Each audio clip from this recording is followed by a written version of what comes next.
주간의 소식을 키워드로 살펴보는 주간 브리핑 시간입니다. 첫 번째 키워드는 약국 광고 표시 제한 완화로 정했습니다. 이낙연 국무총리는 지난 10일 제90회 국정 현안 점검 조정회의에서 140건의 중소기업 소상공인 규제 혁신 방안을 논의 확정했는데요. 이 중 약국과 관련 기존 광고 표시 제한을 완화키로 해 일선 약국은 긍정적 요소와 부정적 요소를 따지는 등 분주해졌습니다. 하지만 최근 복지부 약무정책과 기자간담회에서는 약국 광고 표시 제한 완화가 실제 별다른 영향을 끼치지 못할 것으로 얘기됐는데요.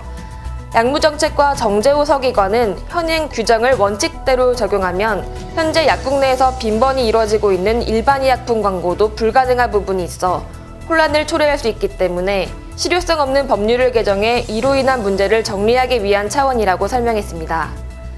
전문의약품과 관련해서는 법령에 따라 여전히 금지돼 있으며 이 부분은 이번 규제 완화 대상에 속하지 않는다는 것입니다.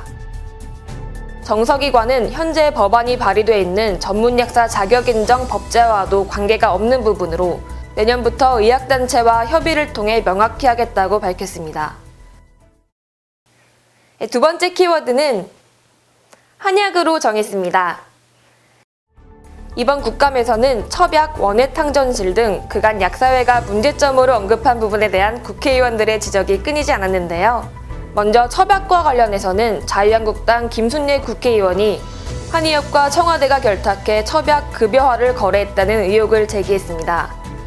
이에 대한한의사협회 최혁용 회장은 담화문을 통해 약사 출신 국회의원의 왜곡된 지적으로 공격당했다는 입장을 밝히기도 했는데요.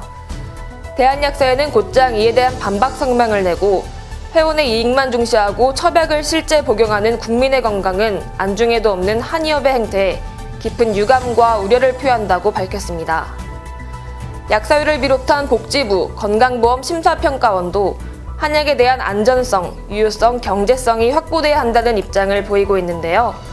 국민의 눈높이에서 이 같은 문제를 먼저 해결해야 할 것으로 보입니다. 원예탕전실과 관련해서는 인증제가 유명무실한 상태라며 더불어민주당 윤일규 의원이 문제를 지적했습니다. 윤 의원의 지적에 따르면 한약사 한 명이 2,800곳을 담당하기도 하는 등 다양한 문제를 노출시켰는데요. 약사사회는 탕전실의 본래 기능인 탕전 및 한약 조제를 넘어 병옥고, 공진단, 약침 등을 대량 조제해 한의원에 공급하는 행위 등에 대해서도 정부가 강력한 의지를 갖고 해결에 나서야 한다는 입장을 밝히기도 했습니다.